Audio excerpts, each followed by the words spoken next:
En esta sesión especial de análisis armónico, aplicaciones cuasi conformes y ecuaciones integrales parciales, pues vamos a tener la charla de Juan Carlos Cantero Guardeño, de la Universidad Autónoma de Barcelona, y nos va a hablar sobre regularidad C1 gamma de la frontera de Patches para ecuaciones del transporte no lineales. Juan Carlos, cuando quieras puedes empezar. Vale, gracias. Primero de todo quería dar las gracias a la organización de la sesión paralela por darnos la oportunidad de venir a explicar nuestros resultados y como decía Joan, vamos a hablar de la regularidad C1 gamma de la frontera de patches de densidad para unas ecuaciones concretas. Esto forma parte de mi tesis doctoral y concretamente los resultados de hoy, un trabajo conjunto con Joan Orovich, Joan Mateo y Joan Verdera de la Universidad Autónoma de Barcelona. Vale, primero, para comenzar y buscar una motivación, vamos a ver algún ejemplo de donde aparece de manera natural una ecuación del transporte. Entonces, en este caso comenzamos con la más conocida de todas, que es la ecuación de Euler en su forma de vorticidad. ¿Vale? Para poder definirla necesitamos un campo de velocidad de planar y la vorticidad, la tercera componente de la vorticidad será un escalar si definimos la vorticidad como el rotacional de dicho campo de velocidades. Así, la ecuación que nos queda, la ecuación de Euler para la vorticidad es la siguiente. Tomar una derivada temporal de esta función escalar de la vorticidad y sumarle el producto escalar del campo de velocidades con el gradiente de esta función escalar, ¿vale? A esta operación que tenemos aquí, o sea, hacer la parcial temporal más el producto escalar este descrito aquí, es lo que denominamos hacer la derivada material de la función escalar y es lo que denotaremos con esta D mayúscula.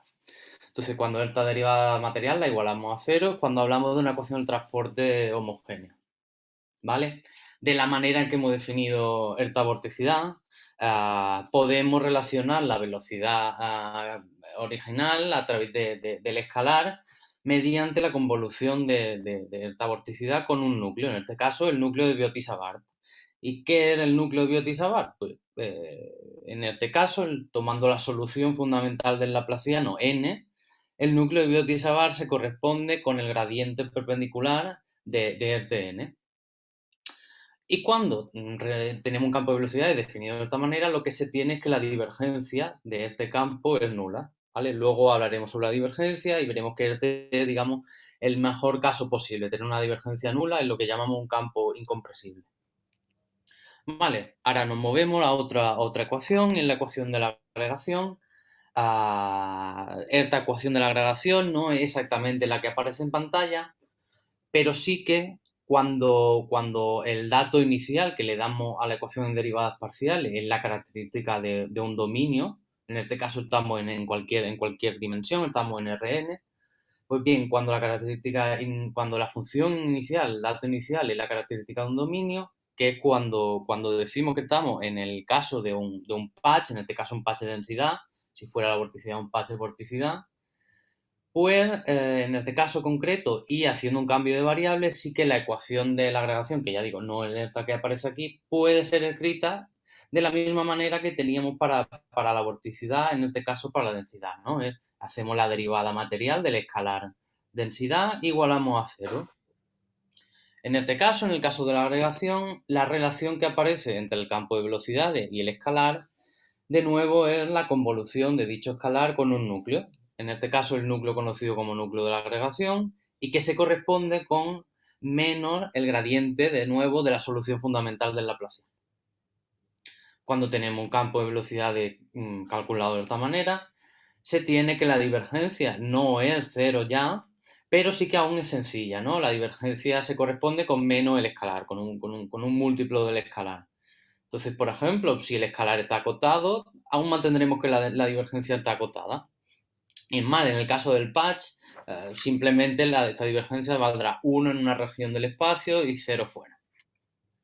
No es tan sencilla como el caso de Euler, pero aún se comporta muy bien. ¿Vale? Ahora vamos a intentar explicar por qué llamamos ecuación del transporte a estas cosas.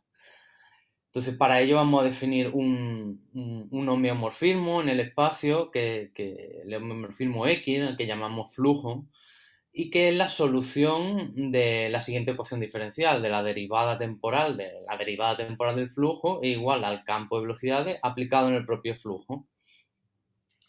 Muy bien, entonces uno puede tomar una función compuesta con el flujo, ¿no? Una función cualquiera f compuesta con el flujo, y cuando calculamos la derivada total respecto al tiempo, y haciendo cuenta, uno ve que esta derivada total no deja de ser otra cosa que la derivada material vista anteriormente, ¿no? Por tanto, la derivada material lo que significa es una derivada total cuando el escalar está compuesto con el flujo. Como decíamos, que ecuación del transporte quería decir derivada material igual a cero. ¿Qué quiere decir esto? Esto quiere decir que la función escalar compuesta con el flujo a tiempo t no depende de t.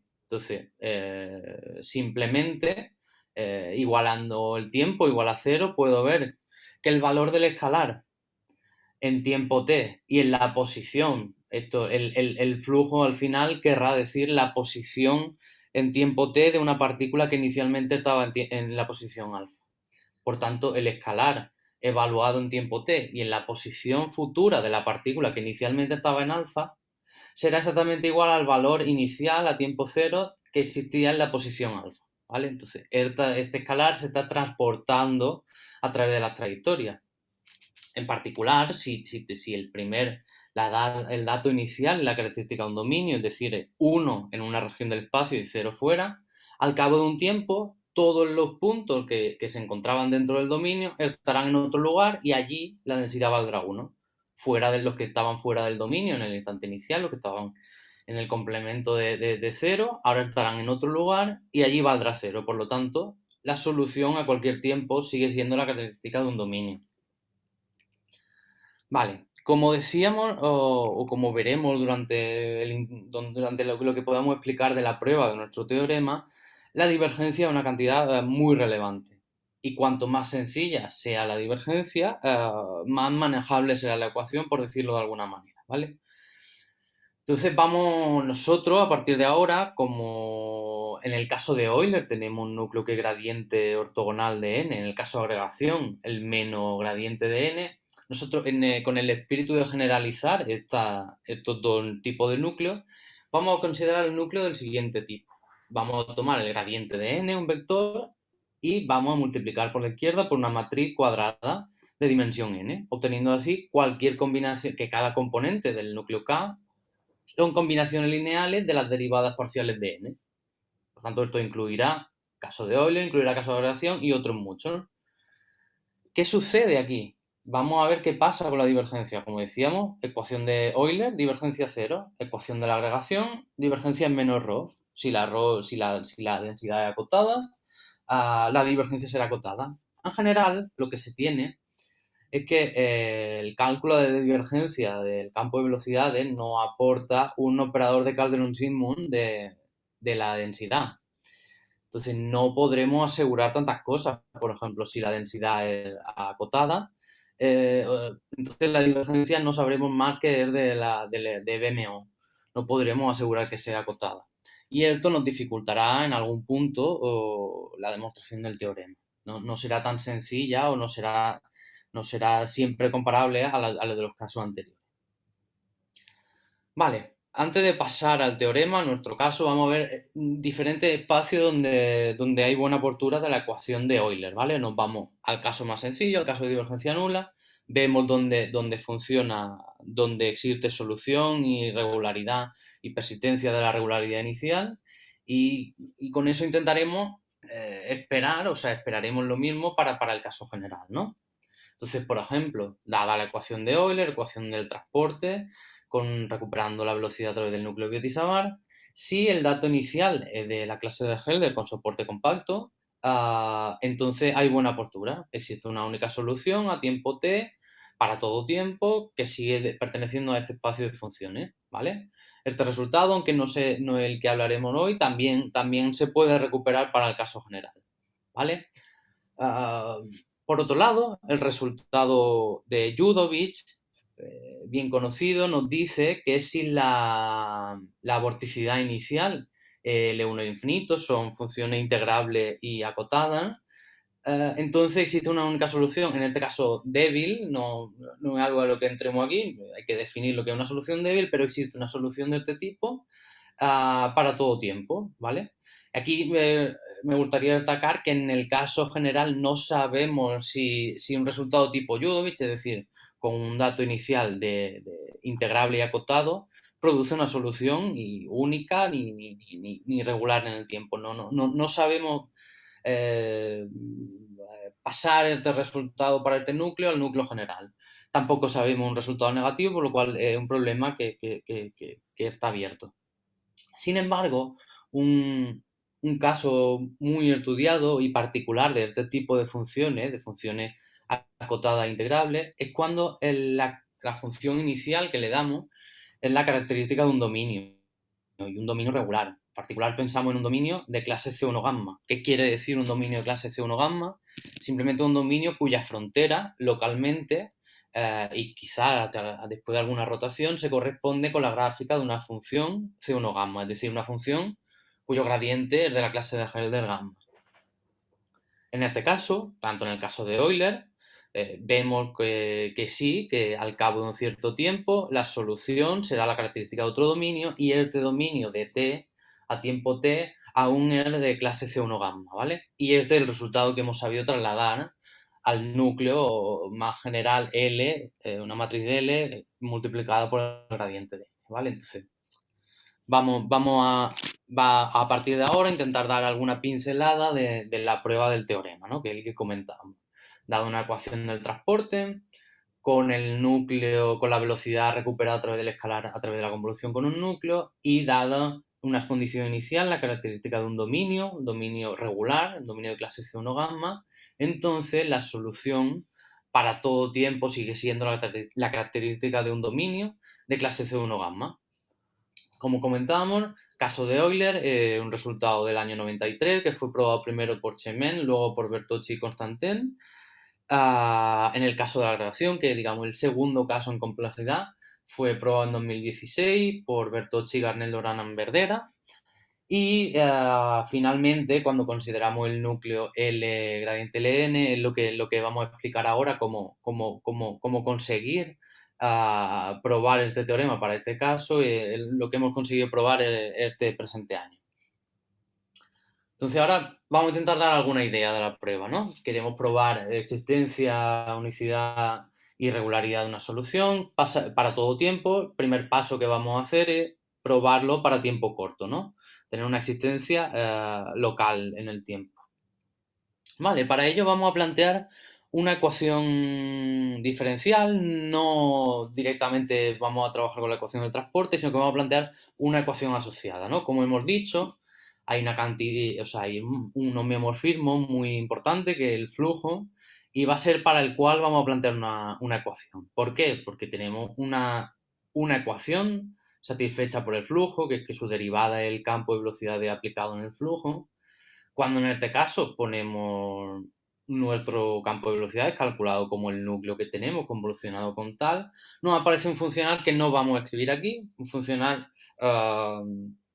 después de unas cuentas, de un cambio de variables, podemos escribirlo como un f de x, ¿vale? Entonces, queremos invocar el teorema de Picard, y el teorema de Picard cuando tenemos una ecuación del tipo derivada temporal de algo igual a un funcional de ese algo, lo que tenemos que probar son cosas sobre el funcional. Son cosas como que el funcional me envía cierto espacio de funciones que elijo a otro y que el funcional es localmente Lipschitz. Vale, gracias. Este mismo teorema local fue probado en el paper mencionado anteriormente de Bertocci, Garnell, Lorana en Verdera para el caso de la agregación. Pero el caso de la agregación, si nos fijamos, el campo de velocidad era con la convolución de un núcleo que era menos el gradiente de n, un núcleo que ya contenía todas las derivadas parciales. Por tanto, si nosotros intentamos comparar nuestra f calculada de esta manera, nuestra f calculada como la convolución de nuestro núcleo con respecto a la característica, y lo comparamos con el suyo, lo que nos damos cuenta es que cada componente de nuestra funcional se puede escribir como una combinación lineal de las componentes del funcional descrito para la agregación, ¿vale? Entonces las características que le pedimos a nuestro funcional se comportan bien por combinación lineal y podemos aprovechar y adaptar ligeramente los cálculos hechos en el paper para la agregación y, digamos, de manera prácticamente gratuita, tener que nuestro funcional cumple la hipótesis requerida y, por tanto, tenemos una solución local para esta ecuación, ¿vale? Tenemos una solución local para el flujo. Y cabe decir que una vez que tenga un flujo, como el flujo me va a mover la condición inicial, es decir, yo el flujo lo aplicaré al dominio inicial y me dará otro dominio. Por tanto, tener un flujo me implica tener una solución de la ecuación del transporte. Estamos haciendo una cosa que tiene relación con el problema original, no es algo independiente. ¿Vale? Por tanto, aprovechando, como hemos dicho, los cálculos para el caso de la agregación, los cálculos para este funcional aquí, tenemos nuestro teorema local, que el teorema local nos dice que existe una única solución para tiempo corto del flujo, ya digo, con este flujo construiremos la solución de la ecuación del transporte, y este tiempo maximal depende de una cantidad que aquí llamamos Q barra, que depende del dominio, ¿vale? Entre otras cantidades. Digamos que esta es la cantidad un poco más peligrosa, la cantidad que tiene una cierta dificultad de controlar porque el resto de cantidades se controlan de manera muy similar al caso de Euler o al caso de agregación. Por tanto, si queremos probar que este tiempo maximal no es finito, que no tenemos un blow up, lo que tenemos que controlar en cierta manera esta cantidad, ¿vale? Vamos a ver qué es esta Q y qué podemos hacer con ella, ¿no? Entonces, para poder definir la Q, necesito una herramienta que mida la suavidad o la regularidad de la frontera de un dominio, ¿vale? Entonces, vamos a definir esto que es la función definidora. Dado un dominio, diremos que existe una función definidora de clase C1 gamma para este dominio. Esta función definidora será la phi, si la phi es de clase C1 gamma en todo el espacio, y si además el conjunto queda determinado por el signo de la phi de la siguiente manera. El conjunto del dominio será aquel lugar donde la phi toma valores negativos, la frontera del dominio donde la phi se anula, por lo tanto el complementario del dominio será allí donde la phi es positiva. Por otro lado, hay que pedirle algo más, que es que el gradiente de la phi no se anule en ningún punto de la frontera del dominio. Cuando tengo una phi de esta manera, digo que la phi es una función definidora de clase C1 gamma para el dominio D. Obviamente, pues el lenguaje está bien escogido, lo que quiere decir que si tengo un dominio de clase C1 gamma, por tanto existe una función definidora de clase C1 gamma para el dominio y viceversa.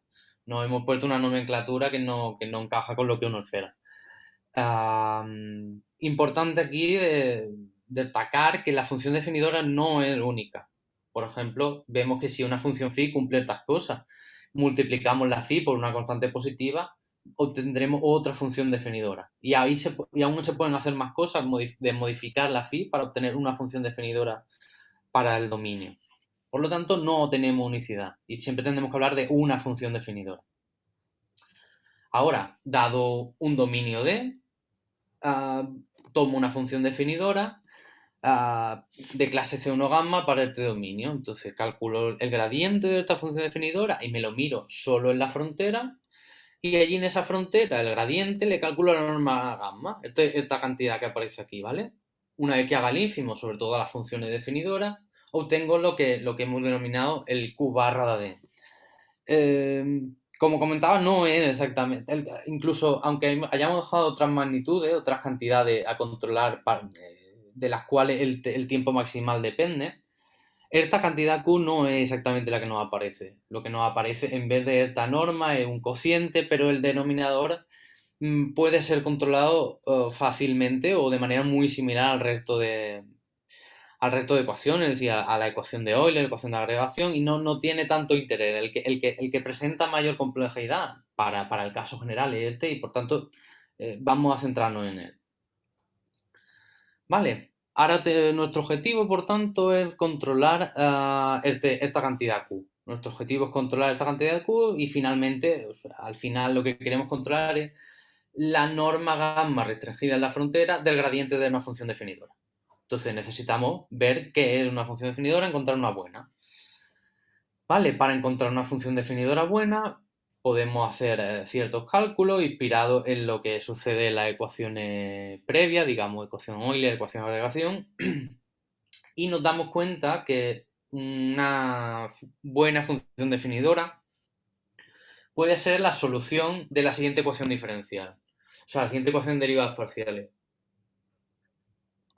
Tenemos que la derivada material de la función definidora sea igual a la divergencia del campo de velocidades por la propia función definidora. Como venimos diciendo, la divergencia es una cantidad muy importante. Porque si aquí tuviéramos el caso de Euler, la divergencia se anularía, sería bastante más sencillo resolver esta ecuación, bastante más sencillo extraer propiedades. Y en el caso de la agregación, que la divergencia no se anula, también nos lo simplificaría. ¿Vale? Como decimos, la divergencia tiene un papel muy relevante. Entonces, tenemos una ecuación para la definidora y ahora queremos calcular, estimar la norma del gradiente, la norma Helder del gradiente en la frontera, ¿no? Entonces vamos a intentar buscar una ecuación para en vez de la definidora, para su gradiente. Haciendo unas cuentas podemos ver que para cualquier punto en la frontera, y esto es relevante, la derivada material del gradiente de phi es igual a esta expresión de aquí. Esta expresión de aquí donde cae una matriz cuyos componentes son núcleo de integral singular. Entonces, esta expresión de aquí es lo que conocemos como un conmutador y tener un conmutador es algo bueno porque hay una cota para la norma Helder del conmutador que nos suele ir bien. Sin embargo, ¿qué pasa aquí? Es lo que decíamos, ¿no? Esta ecuación solo es válida para puntos de la frontera, ¿no? Sin embargo, aquí estoy realizando una integral en todo el dominio, no solo en la frontera. Si yo intento estimar la norma gamma en la frontera de Erto, antes destacar que por qué esta ecuación solo es válida en la frontera. Esta ecuación solo es válida en la frontera porque hemos tenido que ocuparnos de un término molerto que solo se anula cuando nos estamos acercando a la frontera. Y es un término que de nuevo dependerá de la divergencia y que de nuevo en los casos anteriores no estaba allí. Entonces es una novedad tener que ocuparse de este término y por eso solo nos tenemos que restringir aquí. Pero como decía, restringirnos aquí, sin embargo, tiene algo negativo. Y es que la norma la puedo estimar aquí en la frontera, pero cuando haga la cota en la parte derecha, como estoy integrando en todo el dominio, me aparecerá la norma en general, no solo la restricción en la frontera. Es algo negativo porque no me permite jugar con esta desigualdad y obtener una cota a priori de esta norma. ¿Vale? ¿Qué se puede hacer? Pues uno, de nuevo, intentando solventar ese problema, se da cuenta de que, siempre de nuevo, para puntos de la frontera, de que en realidad el conmutador previo, este conmutador donde estábamos integrando en todo el dominio, puede ser descrito como lo que conocemos como un conmutador en la frontera. ¿Qué quiere decir un conmutador en la frontera? Que simplemente integramos en puntos de la frontera. Vale, parece que esto no arreglaría el asunto, porque si ahora integro solo la frontera, podré sacar una cota de la frontera. Pero adaptar el lema a la medida, a la de sigma, que es la medida de superficie en la frontera, nos produce una estimación del tipo exponencial del gradiente de B. Esta estimación es demasiado grande para el propósito futuro, porque necesitamos algo un poquito más fino y esto no nos permitirá cerrar el argumento como veremos ahora en un momento. De nuevo, parece que estemos atascados. Si intentamos encontrar la buena acotación con el conmutador sólido, con el conmutador en todo el dominio, nos vamos bien. Si lo hacemos con el conmutador frontera, tampoco vamos bien. A ver qué podemos hacer. Y se hace lo siguiente, aquí faltan detalles, pero la idea es que tomemos la función definidora en la frontera del dominio y a partir de los valores de la función definidora y de su gradiente en el dominio, hagamos una extensión por el teorema de extensión de Whitney a otra función psi. Esta función psi, su norma en todo punto quedará controlada por la norma solo en la frontera.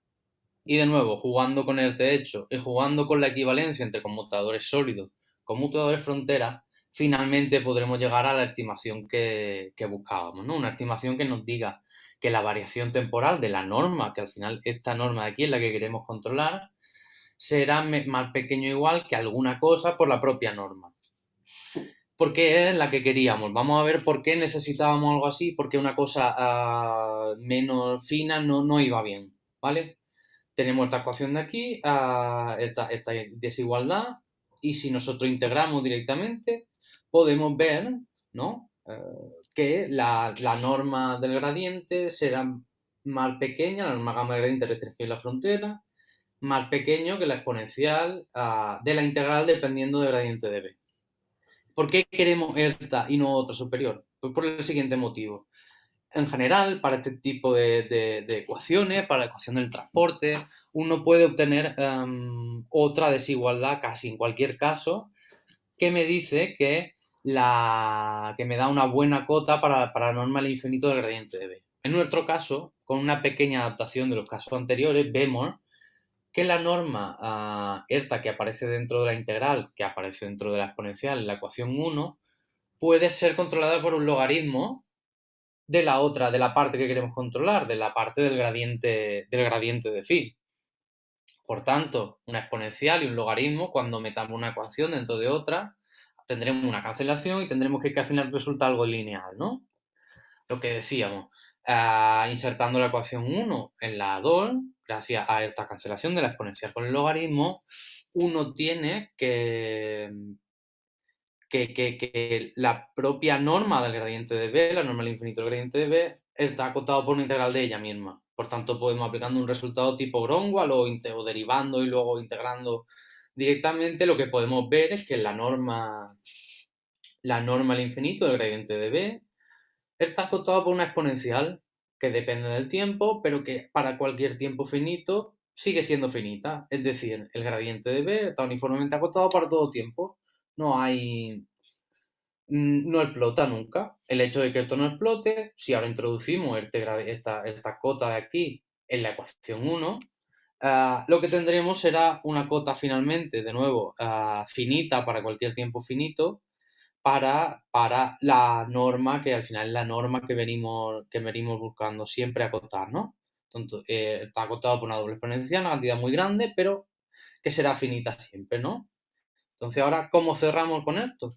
Este era nuestro objetivo, teníamos una cantidad Q asociada a esta norma de aquí. Si esta norma de aquí es finita siempre, la cantidad Q será finita siempre, y por tanto, si nos queremos acercar al tiempo de explosión dado por el teorema local, no tendremos más que ponernos un poquito antes de este tiempo de explosión, y como esta norma se mantiene finita, la Q finita me dará un tiempo de explosión que superará al original. Por tanto, ese tiempo de explosión en realidad no era finito y la ecuación puede ser continuada globalmente.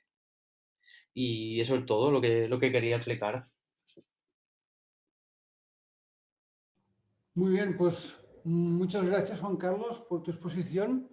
¿Alguna pregunta? Volvemos al problema inicial, al que has puesto así en general de la ecuación. ¿Lo puedes mostrar? Sí. Aquí. Este, por ejemplo, ¿no? Aquí, sí, en este ejemplo. Sí. Esta K que aparece aquí, este núcleo, no es el que aparece luego, cuando pones que buscas la ecuación del conmutador para la derivada material del gradiente de la función definidora. No. Núcleo, pones una K, No. Son núcleos distintos. Sí. Entonces, cuando tenemos este núcleo K, que este K es un núcleo vectorial, la ρ es una cosa que es escalar, pero la K es vectorial, ¿sí? Sí. Te sale la velocidad que es vectorial. ¿Cómo puedes asegurar uno que cuando haces el gradiente de la velocidad, esto te salga, el gradiente esté acotado, sea una función acotada? ¿Cómo vemos que esto no explota? Vale, porque en nuestro caso el gradiente es un núcleo par, ¿no? Y tenemos un resultado que me dice que es un poquito más, ¿no? Yo esperaría de un gradiente en general, esperaría tener una función de MO no acotada. Pero gracias a la paridad y a la regularidad de la frontera, porque no es una solución, no, o sea, la densidad no será una solución débil, no será una cosa simplemente acotada, es una cosa acotada, la característica de un dominio y el dominio suficientemente regular. El hecho de unir estas dos cosas sí que nos dará lo que decía de que el gradiente esté acotado. Es decir, que cuando haces el gradiente, la derivada del núcleo te sale en una integral singular. Sí. Entonces, esta integral singular, al ser de orden Par. por, ¿no? Y ser la frontera buena, te permite que esto esté controlado el gradiente, ¿no? Sí. En tiempo. Bien, bien. Y entonces, solo depende de este hecho. Es decir, podrías haber hecho antes, si vuelves a una transparencia, hemos visto en Sí. aquella transparencia que había, no, la que hablabas, hablabas la importancia de la divergencia, esta de aquí, ¿no? Sí. Esta de aquí dices, bueno, en el caso de Euler me sale divergencia nula, en el caso de la agregación me sale que la divergencia es el dato, ¿no? Es Sí. la ρ, ¿no? Es el escalar. En general, bueno, te sale que es un cierto operador sobre el escalar ρ, ¿no? Entonces, ¿hay alguna opción de poder generalizar más? ¿Se puede generar algo más, ¿no? Que coger combinaciones lineales, ¿no? De derivadas de la solución fundamental del laplaciano. ¿Se puede? Sí, alguna cosa más podríamos generalizar, porque al final no necesitamos, no le pedimos, no usamos tanto que sea la solución fundamental del laplaciano. No. Sí que se podría generalizar un poco más.